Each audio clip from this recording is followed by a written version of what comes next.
Quando pensiamo al finale di Seven, quasi tutti lo ricordiamo come un enorme colpo di scena. La scatola e il momento della rivelazione finale fanno davvero venire i brividi. Stiamo parlando di un film del 1995 diretto da David Fincher, un regista meticoloso, quasi maniacale, che non improvvisa mai nulla e che costruisce i suoi film disseminando indizi lungo tutto il percorso. Ed è per questo che nell'episodio di oggi non voglio semplicemente spiegarvi il significato del finale, quello lo abbiamo capito più o meno tutti. Voglio mostrarvi però piuttosto come ci si arriva, perché quel finale era già scritto molto prima dell'ultima scena e vedremo come, se si guarda il film con la giusta attenzione, possiamo arrivare alla verità ben prima che la scatola venga aperta. Bentornati su Cinecinzia, dove ogni settimana vi svelo i dettagli, i segreti e gli indizi nascosti dei film e delle serie TV più iconiche. Da questa settimana ogni venerdì troverete per i prossimi 6 mesi la spiegazione di un finale contorto. Saranno video super soddisfacenti da realizzare, ma anche molto complessi per me, perché richiedono studio, attenzione e un lavoro enorme dietro a ogni singolo dettaglio. Per questo motivo è molto importante che voi sosteniate tutto il mio lavoro. L'unica cosa che dovete fare, se vi piacciono i contenuti che porto qui su YouTube, è iscrivervi al canale, attivare la campanella e lasciarmi i vostri punti hype. Siete pronti? Sigla!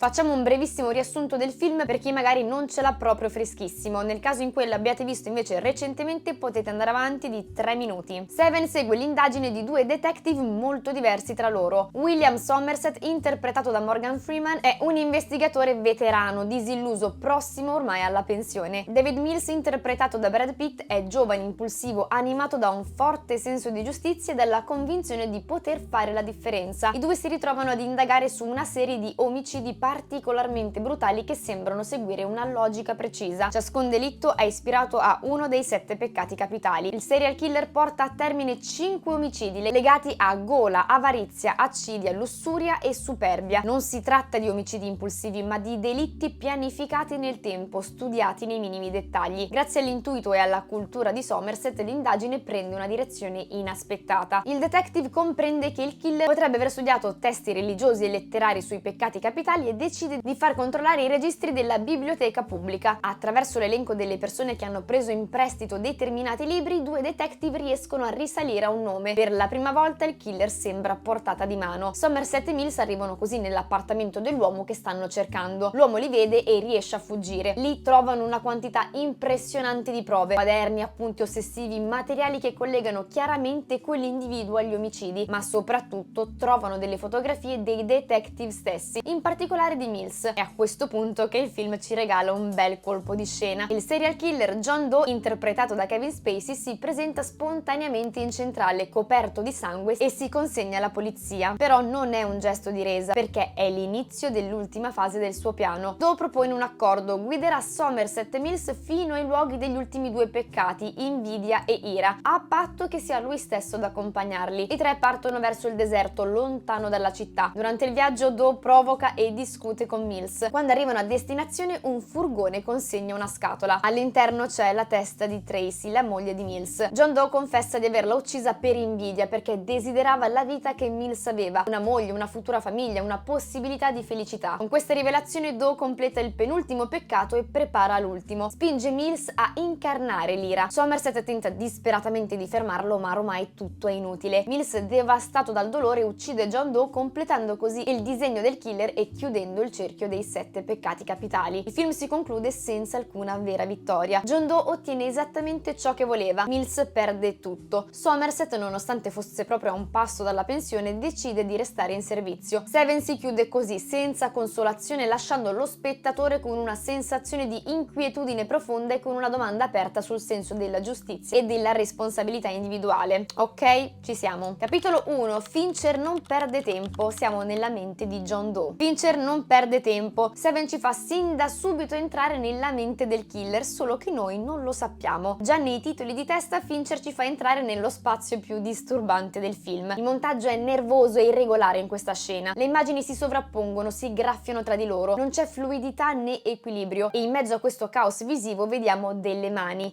che scrivono, che ritagliano, che riempiono quaderni su quaderni in modo ossessivo. Il nostro serial killer è qualcuno che archivia e studia con precisione. I quaderni diventano l'estensione della sua mente, il luogo in cui il suo piano prende forma. Tra quelle pagine compaiono ricerche sul corpo umano, sulla gravidanza, sul dolore, tutte ricerche che si connetteranno agli omicidi che compirà in seguito, ma soprattutto vediamo che le dita che scrivono sono bendate e ferite. Un dettaglio questo fondamentale perché più avanti scopriremo che John Doe si è tagliato i polpastrelli per evitare di lasciare impronte. Insomma, indizi che in questo momento non capiamo ancora del tutto, ma Fincher sta già seminando molti dettagli. Ci sta dicendo una cosa fondamentale, che questi omicidi non nascono dalla rabbia, ma dallo studio. Sono pensati, costruiti, pianificati nel tempo. Tra l'altro questi quaderni sono stati realmente scritti a mano per mesi da membri della troupe per renderli estremamente realistici. La cosa più inquietante è che John Doe nei titoli di testa esiste già, il suo piano è già avviato. I detective invece devono ancora entrare in scena. Il male quindi è in vantaggio sin dall'inizio. Seven inizia dove molti film finiscono, dentro la testa del colpevole. Non è una coincidenza che i titoli di testa siano dedicati interamente a John Doe. Lui non è solo il killer della storia, ma il vero autore del racconto. È lui a decidere il ritmo del film, la sua struttura e persino il modo in cui deve finire. Ogni omicidio è una scena già scritta, ogni peccato è già un capitolo. Nulla accade per caso perché per lui niente è lasciato all'improvvisazione. John Doe pensa come un regista, non come un criminale. I detective infatti, pur essendo i protagonisti del film, non guidano mai davvero la narrazione. Somerset e Mills arrivano sempre dopo, seguono un percorso che qualcun altro ha già tracciato. La loro indagine non fa altro che muoversi all'interno di una storia già decisa. Fincher costruisce John Doe come una presenza costante anche quando fisicamente non è in scena, e questo lo vedremo tra pochissimo. Nemmeno il nome John Doe è stato scelto a caso. Negli Stati Uniti viene utilizzato in ambito legale e giudiziario per indicare una persona non identificata, un individuo generico senza un'identità precisa. È l'equivalente di Mario Rossi oppure di Tizio e Caio. John Doe vuole provare che il mondo è marcio e che la società è talmente abituata alla violenza e all'ipocrisia da non reagire più a nulla, e per farlo sceglie di colpire attraverso i 7 peccati capitali. Questa è la sua impalcatura narrativa. Ogni peccato è un capitolo e ogni capitolo serve a portare avanti una tesi. È per questo che le vittime per lui non sono persone ma esempi, sono corpi trasformati in messaggio. In Seven il killer non sta scappando dalla polizia, sta parlando con lo spettatore. John Doe non si considera un criminale ma uno strumento, un essere moralmente superiore. Non si vede come il problema ma come la risposta a un mondo che secondo lui ha smesso di distinguere tra giusto e sbagliato. Nella sua visione la violenza è educativa in qualche modo. Ogni omicidio è costruito per restare impresso, e uno degli aspetti più inquietanti è che la logica di John Doe è comunque coerente. È sbagliata sicuramente, però non è confusa. Non è il delirio di un folle matto, ma il ragionamento lucido di qualcuno che ha deciso di arrogarsi il diritto di giudicare tutti gli altri. Un cane morto. Io non sono stato. E proprio perché si sente nel giusto, John Doe non prova rimorso, non prova empatia. La sua convinzione assoluta è ciò che lo rende davvero pericoloso. John Doe entra ufficialmente in scena solo nella parte finale del film, quando inaspettatamente, abbiamo detto, si consegna alla polizia. Non vedo l'ora che finisca. Detective! Così potrai mollare. Detective! Credo che stia cercando me. Per mantenere questo plot twist, David Fincher e Kevin Spacey decisero di non promuovere il film puntando sul nome dell'attore. La sua apparizione doveva essere come se emergesse all'improvviso dal film, ma la verità è che John Doe in Seven lo abbiamo già visto molto prima della sua consegna, solo che non ce ne siamo accorti. Un uomo scatta una foto a Mills su una scena del crimine. In quel momento, come pensa anche Somerset, pensiamo si tratti di un semplice giornalista, giunto sul posto prima di tutti gli altri per una soffiata da qualcuno interno alla polizia. polizia. Solo dopo scopriamo che era John Doe travestito. Non stava documentando l'immagine né tantomeno stava tornando sulla scena del crimine come fanno molti serial killer. Mills non è un soggetto casuale, è una vittima futura, e la cosa più assurda è che questo non lo capiamo nemmeno quando i detective entrano nel suo appartamento e trovano quelle fotografie. Non uniamo i puntini neanche in quel momento. C'è poi anche un altro momento rapidissimo in cui appare. John Doe è fuori dal negozio di fotografie mentre osserva i detective che stanno chiedendo informazioni proprio su di lui al proprietario. Li osserva dall'esterno, indugia, va avanti e indietro, però non si espone. A un certo punto anche Mills si sente osservato e si gira a guardare. Ancora una volta Fincher ce lo mette lì davanti ai nostri occhi. È presente però invisibile, esattamente come il suo piano. Inoltre è anche possibile che John Doe sia presente nella tavola calda dove Tracy e Somerset parlano e che senta proprio lì la rivelazione della gravidanza. Questo collegherebbe direttamente quella scena alle ricerche sulle donne incinte che abbiamo visto nei titoli di testa. Io non ne sono sicura al 100%, anche se effettivamente a un certo punto si vede un uomo un po' sospetto entrare. Anche lui potrebbe essere John Doe travestito. Capitolo 2. La città e la pioggia. Un dettaglio importante è la città stessa. Fincher la tratta al pari di un vero e proprio personaggio. Ci sono intere conversazioni su di lei, specialmente da parte di Tracy, che dopo il trasferimento non si sente affatto sicura al punto da mettere in discussione la sua gravidanza. A te piace qui? Ancora no. Ci vuole tempo. Una volta sistemati, le piacerà. Ci si fa il callo dopo un po'.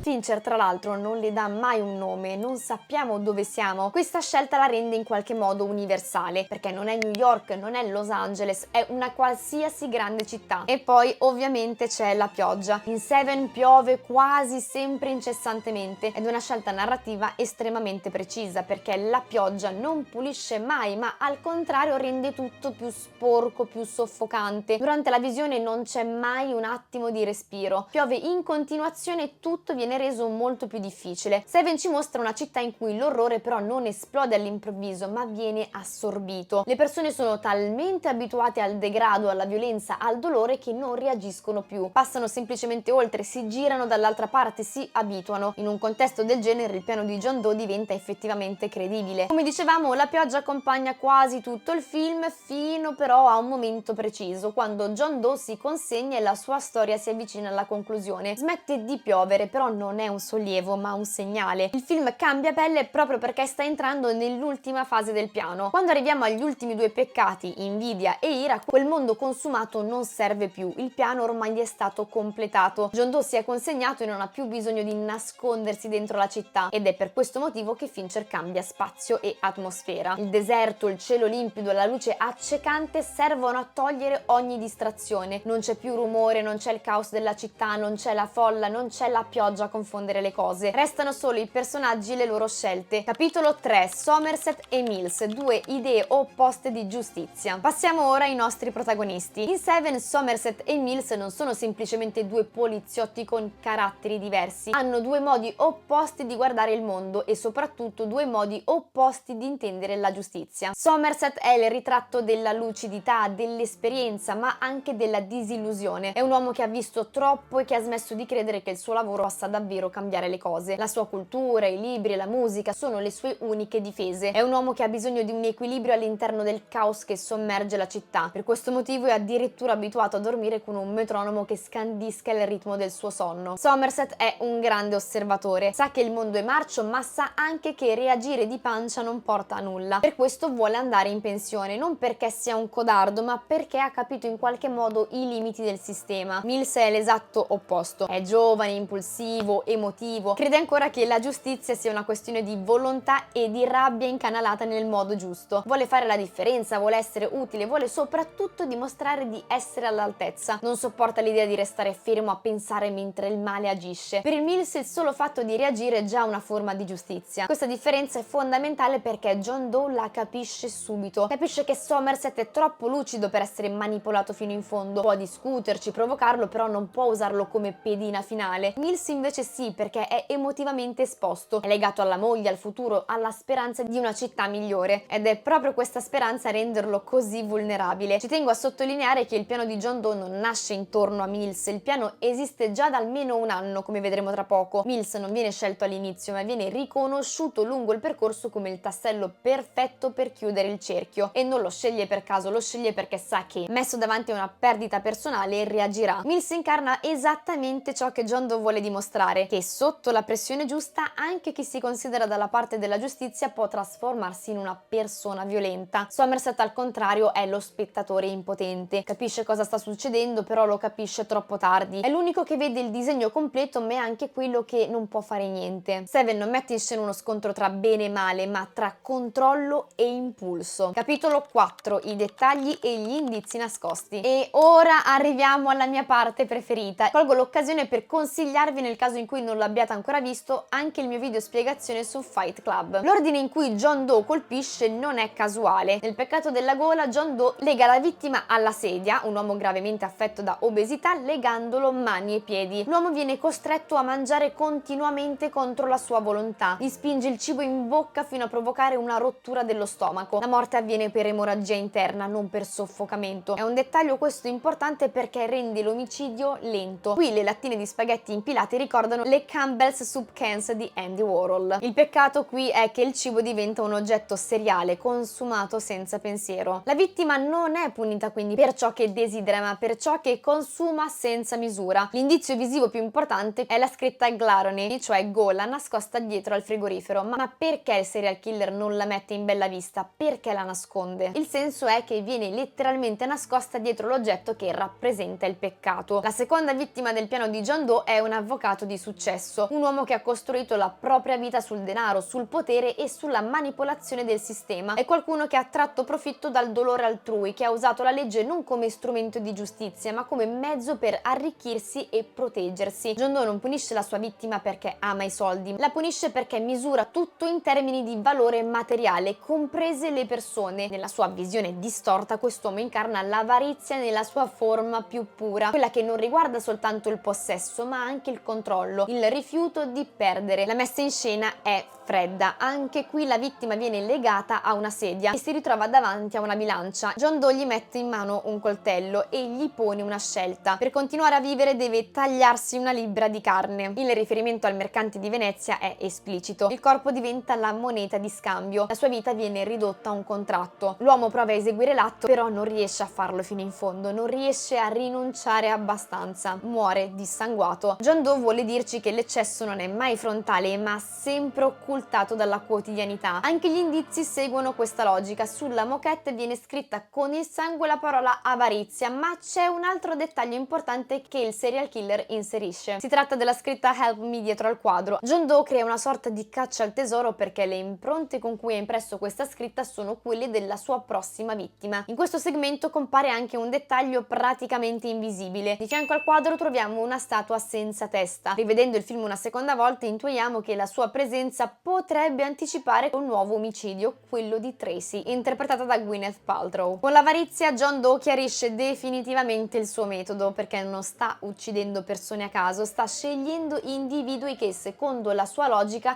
incarnano il peccato fino a esserne prigionieri. Il peccato successivo è l'accidia e non è un caso che sia quello che spezza completamente il ritmo del film. La vittima è Victor, un uomo ai margini della società e coinvolto nello spaccio di droga. L'accidia non è pigrizia nel senso superficiale del termine, non è dormire troppo o non avere voglia di fare nulla. Nella sua accezione più profonda, l'accidia è proprio la rinuncia alla vita, l'abbandono totale di ogni responsabilità verso se stessi e verso il mondo. È scegliere di non vivere più sostanzialmente. Victor è un uomo magrissimo, irriconoscibile, ridotto a un corpo scheletrico ed è difficile solo guardarlo. Credo che sia il pezzo proprio più traumatizzante di tutto il film. John Doe lo immobilizza a letto per oltre un anno, e questo significa che il serial killer sta progettando questa sua opera da molto tempo. Tiene la sua vittima in vita artificialmente, nutrendolo il minimo indispensabile, impedendogli di morire ma anche di vivere davvero. Gli lega gli arti, gli incolla gli occhi, non ha più la lingua, lo priva di qualsiasi stimolo. È come se stesse sospendendo la sua esistenza. Anche qui troviamo la scritta del peccato capitale che si trova sopra al letto della vittima. Tutti, i detective compresi, credono che la vittima sia morta. Lo credevano anche gli attori reali che interpretavano i membri della squadra speciale intervenuta sulla scena del crimine. Fincher non li aveva messi al corrente che il personaggio fosse vivo, per cui la loro reazione al corpo che si muove improvvisamente è reale.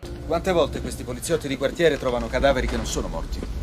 In più in questa scena del delitto c'è un altro indizio chiave: i profumatori d'aria. Servono a coprire l'odore del corpo in decomposizione, ma fungono anche come metafora di un meccanismo più ampio: coprire il problema invece di affrontarlo. John Doe non ha ucciso questa persona, l'ha costretta a incarnare il suo peccato fino all'estremo. L'accidia non viene più punita con la morte, ma con la durata, con il tempo, con la consapevolezza di essere rimasti fermi mentre il mondo continuava ad andare avanti. Questo delitto è fondamentale perché cambia le regole del film. John Doe non sta più solo togliendo la vita, ma sta decidendo come una persona deve esistere e per quanto tempo. Il peccato successivo è la lussuria ed è forse quello che Fincher tratta nel modo più disturbante possibile, proprio perché sceglie di non mostrarlo. Qui John Doe colpisce una prostituta, però non vediamo quasi nulla della scena del crimine. L'orrore viene completamente spostato sul racconto. John Doe infatti costringe un uomo, un cliente abituale del locale, a uccidere la donna utilizzando un dispositivo metallico applicato al suo corpo, definiamolo così. È una sorta di arma costruita appositamente per trasformare il piacere in punizione. La scelta di non mostrare l'omicidio è uno degli indizi poi più importanti di tutto il film. Fincher intuisce che in questo caso l'immaginazione dello spettatore è molto più potente di qualsiasi immagine esplicita. Infatti io, se ci penso, è come se avessi l'impressione di aver visto la scena. Il trauma non è visivo ma psicologico. Lo vediamo anche sul volto dell'uomo costretto a compiere l'atto devastato,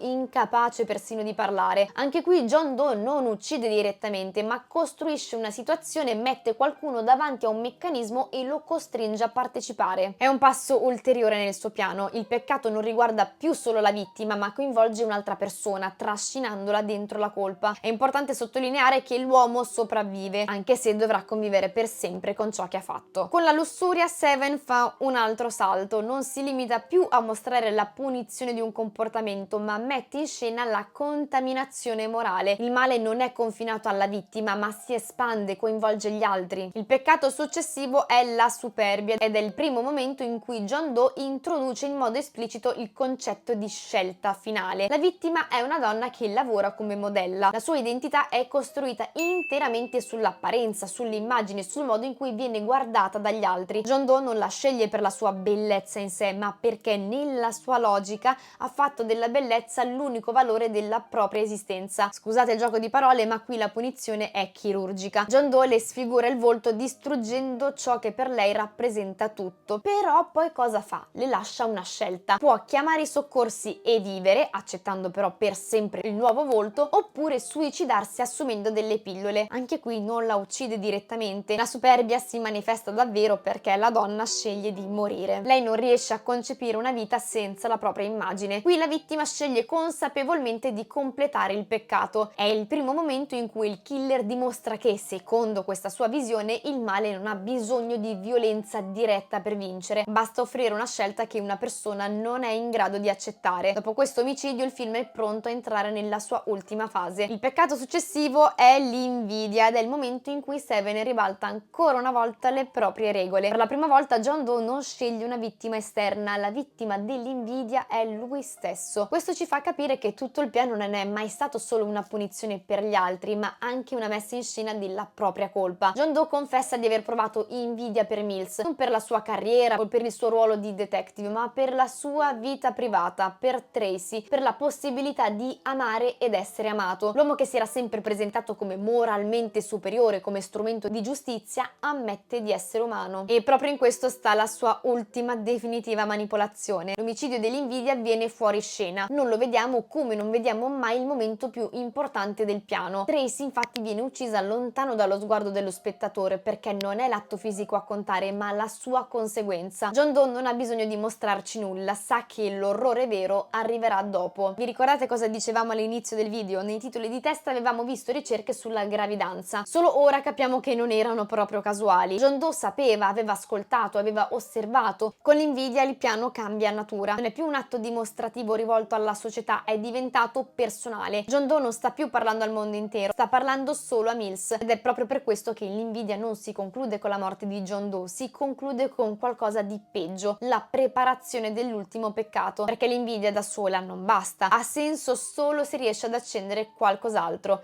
E quel qualcosa è l'ira, ed è l'unico delitto che John Doe non può compiere da solo, perché l'ira, a differenza degli altri peccati, non si può imporre, deve nascere naturalmente, ed è per questo che Mills è sempre stato la vittima perfetta. John Doe non sceglie Mills all'ultimo momento quando si consegna alla polizia, Mills entra nel piano molto prima. Nel deserto, quando arriva la scatola, il film rallenta, non succede quasi nulla, eppure è il momento più carico di tensione di tutto Seven. John Doe conduce il racconto esattamente dove vuole che arrivi. E qui Fincher compie una scelta super importante, perché non ci mostra il contenuto della scatola. La testa di Tracy non viene mai mostrata, questo perché non serve, l'orrore non è nell'immagine ma nella consapevolezza di saperla morta. C'è però un dettaglio cruciale: per un istante Fincher inserisce un fotogramma rapidissimo di Tracy viva, un po' come farà poi nel 1999 con Fight Club, e di questo ve ne parlo sempre nel video spiegazioni sul mio canale di cui vi parlavo prima. Questo frame è quello che passa nella testa di Mills nel momento in cui capisce. È lì che l'ira viene attivata ed è fondamentale anche perché il fotogramma ritrae proprio la testa di Tracy, non la sua immagine a figura intera. John Doe ha già completato l'invidia uccidendo lei. C'è un dettaglio poi che mi fa venire i brividi. Poco prima che John Doe entri in centrale per consegnarsi, Mills viene avvisato che Tracy ha chiamato. Ti ha chiamato tua moglie? Fatti una segreteria telefonica. E pochi secondi dopo John Doe compare nella stazione di polizia. Solo dopo noi scopriamo che Tracy è stata uccisa proprio da lui, e a quel punto inevitabilmente uno si chiede: ma quando ha chiamato Tracy e perché? Non lo sapremo mai e Fincher non ci dà una risposta. Però il film ci lascia lì con questa possibilità terrificante, cioè che Tracy abbia chiamato Mills per avvertirlo, magari perché John Doe era già in casa, magari perché aveva capito che qualcosa non andava, oppure ancora peggio che quella telefonata non l'abbia nemmeno fatta lei ma sia stato John Doe stesso dal telefono di Tracy. Non lo sapremo mai, ma è proprio questo il punto. Riguardando il film, quell'informazione che è apparentemente innocua diventa agghiacciante, perché ci rendiamo conto che mentre Mills era in centrale convinto che la sua vita privata fosse ancora al sicuro, il piano di John Doe aveva già raggiunto il luogo più intimo possibile, casa sua. Ora ha bisogno che Mills completi l'ultimo passaggio. Non lo provoca con la violenza ma con la verità, gli dice tutto, gli rivela anche che la moglie era incinta, informazione che paradossalmente sapeva solo Somerset. Gli lascia il tempo di capire, e perché il piano funzioni Mills deve scegliere. Somerset lo sa, lo capisce, prova ovviamente a fermarlo, gli dice di posare l'arma e di non farlo, però è inutile perché l'ira non è razionale,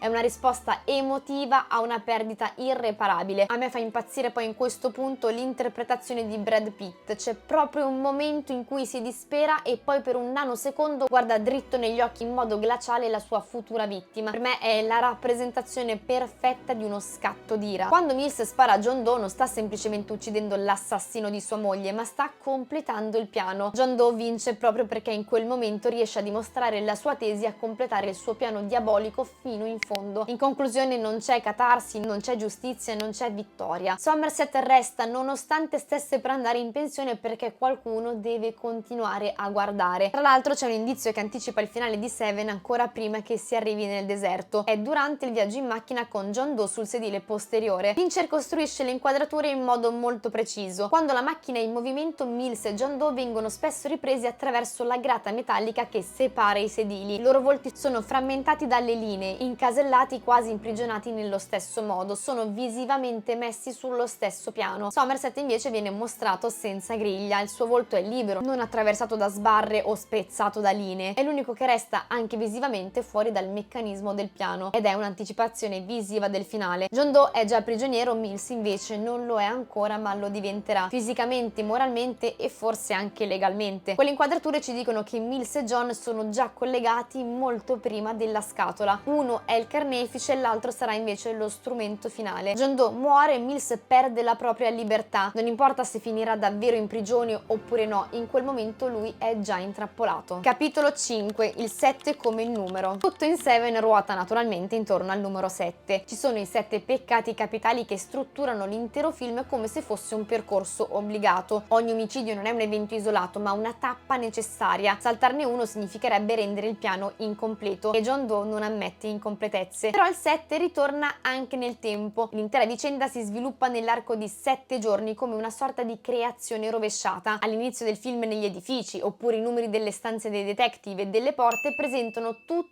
una numerazione con il numero 7. In più Somerset è a soli 7 giorni dalla pensione. Vive già alla fine di un ciclo, è un uomo che ha visto tutto, che è stanco, che vorrebbe smettere di guardare. Eppure proprio quando mancano 7 giorni alla fine viene trascinato dentro il caso più importante della sua carriera. Il piano si conclude di domenica, il 7° giorno, persino l'orario è preciso, il pacco arriva alle 7. Ci sono poi altri dettagli numerici come il numero 5 presente sulla porta d'ingresso della casa di Mills e Tracy. Il 5 corrisponde proprio all'ira nella lista dei 7 peccati capitali che stila Somerset. Ci sono altre decine di dettagli, di indizi nascosti e il caso vuole proprio che in questo periodo, eccomi, io stia leggendo Predatore di Stefano Nazzi e nel film a un certo punto Mills dice: In giro è pieno di squilibrati che compiono azioni criminose e dicono che non vorrebbero. Sono le voci a obbligarmi, è il mio cane a obbligarmi, è Jodie Foster che mi ha obbligato. Durante il mio rewatch in preparazione per il video ho detto oh, eccolo.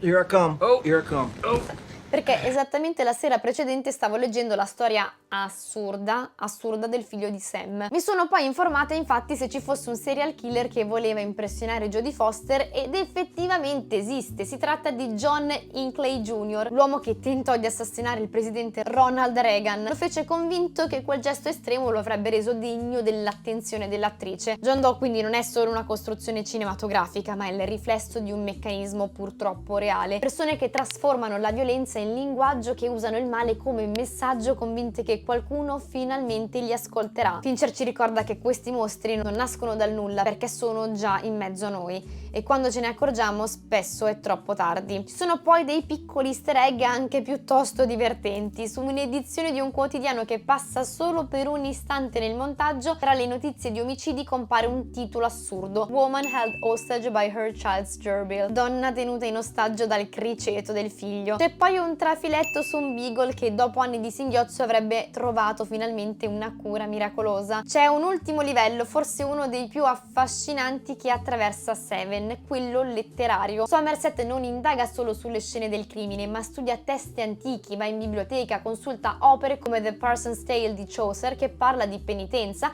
e altri scritti che riflettono sul peccato e sulla responsabilità morale. Ma il riferimento più importante è senza dubbio la Divina Commedia di Dante. Nella sua opera i peccati sono organizzati in un percorso preciso: 7 cornici del purgatorio, una per ogni vizio capitale e poi 9 cerchi dell'inferno. Non è un caso che la città di Seven venga spesso letta come una sorta di inferno moderno, un luogo appunto senza coordinate, senza uscita, condannato a ripetere gli stessi errori all'infinito. Possiamo anche pensare che Fincher appunto costruisce la città come una versione contemporanea dell'inferno dantesco, un luogo in cui il peccato non viene mai espulso ma solo accumulato. Il parallelo diventa ancora più interessante se analizziamo i personaggi. Mills può essere visto come una versione moderna di Dante, impulsivo, emotivo, travolto da ciò che vede. Somerset invece assume il ruolo di Virgilio, la guida razionale, colta, disillusa che conosce il male ma cerca di attraversarlo senza farsene divorare e come nella Divina Commedia è la guida a sopravvivere al viaggio. Somerset alla fine del film resta, Mills no. A lui viene negata qualsiasi forma di redenzione ed è qui che Seven si allontana definitivamente da Dante. Nella Divina Commedia esiste la possibilità della penitenza, del riscatto, dell'equilibrio tra giustizia e misericordia. Nel mondo di John Doe invece non c'è spazio per la redenzione. La sua è una giustizia punitiva, assoluta, che non corregge il mondo ma lo peggiora, non purifica il peccato, lo moltiplica. Fincher in fondo ci sta dicendo questo: usare il male per punire il male non porta ordine ma solo altra distruzione, e in una città che somiglia sempre più all'inferno l'unica vera resistenza possibile è continuare a guardare, capire e non smettere di pensare.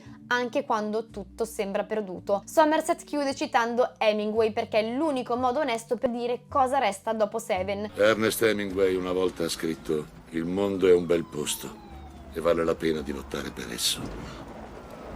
Condivido la seconda parte.